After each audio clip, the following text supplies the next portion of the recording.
African CEOs are the world's most optimistic business leaders. This is according to the YPO Global Pulse Index for Africa, which increased sharply by 6.4 points in the fourth quarter of last year. Kutso Mampuela, who's chairman of the Young Presidents Organization for the Africa region, joins us now for more detail on this. Kutso, thanks so much for joining us this morning. Good morning. Let's drill down into the detail here. I mean, you're talking about the Global Pulse Confidence Index. What exactly are we looking at? What do you survey? We survey among all YPO members from around the world, YPO, WPO members, which amounts to about 20,000 members from around the world in 130 countries.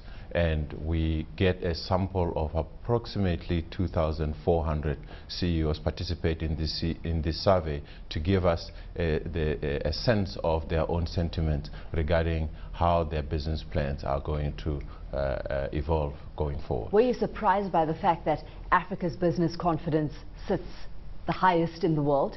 I think the level of optimism surprised me somewhat, pleasantly so, I must quickly add, because we know that the world is finally focusing on Africa as an investment destination, but the extent to which the optimism has been sustained has been quite pleasing to me, so I was pleasantly surprised. If you look at the growth rates in Africa, generally 5%, 6% we're hearing. We talk every morning to Kenya, and there are a lot of companies there that are growing. Do these young presidents, I also want you to define what a young president is, who are these guys and girls, is there a correlation between where they are? In other words, because their companies and their sectors are doing well in those countries, they're naturally more optimistic? Absolutely. It is very much attached to the members and where they are operating from. In fact, our survey now, if there is something to be criticized about, is that it's far more biased towards South Africa, because most of our members are are based in South Africa, not necessarily South African, but are based in South Africa. And you find that they express the sentiments as per their own personal experience in the area or the region or the country that they do business. That would seem to go against the general pessimism and gloom in South Africa, because there are a lot of things, the stock market's running hard, but there are a lot of things that we're worrying about at the moment. Well, the result last quarter reflected those sentiments. The points were about 3 points below where the index is pointing at today, and that was in part because of the protest for service delivery, the Marikana situation, the aftermath thereof, and of course at that time we were all very concerned about what Mangaung, the ANC elective conference, was going to bring about. That was reflected, and given that those issues seems to be dealt with ongoing and Mangaung has come and gone, we are seeing the optimism surging again. What's interesting is that optimism is actually flowing through to strategy and what these CEOs plan to do in terms of capital spend moving forward. Interestingly enough,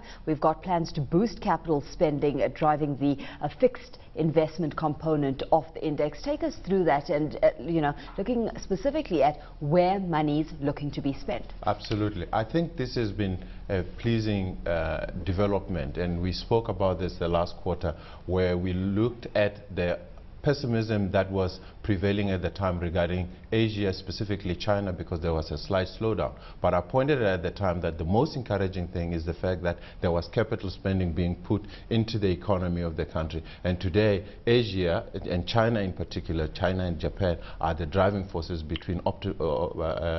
behind optimism as far as Asian countries are concerned. And the same applies here in Africa. We find that most CEOs are saying we're going to be putting more money into infrastructure particularly, and there is going to be money invested also as far as energy as well as the mineral resources is concerned. And that ultimately in the long run tend to go anti-cyclical to make sure that the economic growth is sustained. What are the young presidents? We never quite got to that a moment ago. Absolutely. Very briefly, the Young President is a network of CEOs from around the world.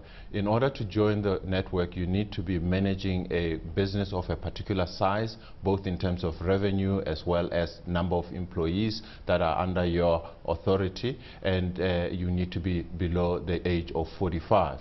You stay with the organization until you are 50, at which time you transition addition to what we call World President Organization, WPO. So our organization is WPO, YPO, catering for members that are below 50, as well as those that are above 50 who wants to stay with it, because it's a lifelong learning organization. So these are the people that are plotting out the kind of trends that we're seeing right now. How are you rating sustainability of this trend, Khutso? Because, you know, over at the World Economic Forum, Africa's resilience and economic growth was certainly put in the spotlight, but also question marks around ability for Africa to sustain those kind of gains that it's made as we become more globally connected and globally integrated. Absolutely. I think sustainability remains the biggest challenge. What is encouraging for me is first and foremost the capital spending that is going into building a foundation for sustainable economic activity. Secondly is that I think it's fair to say that from around the continent,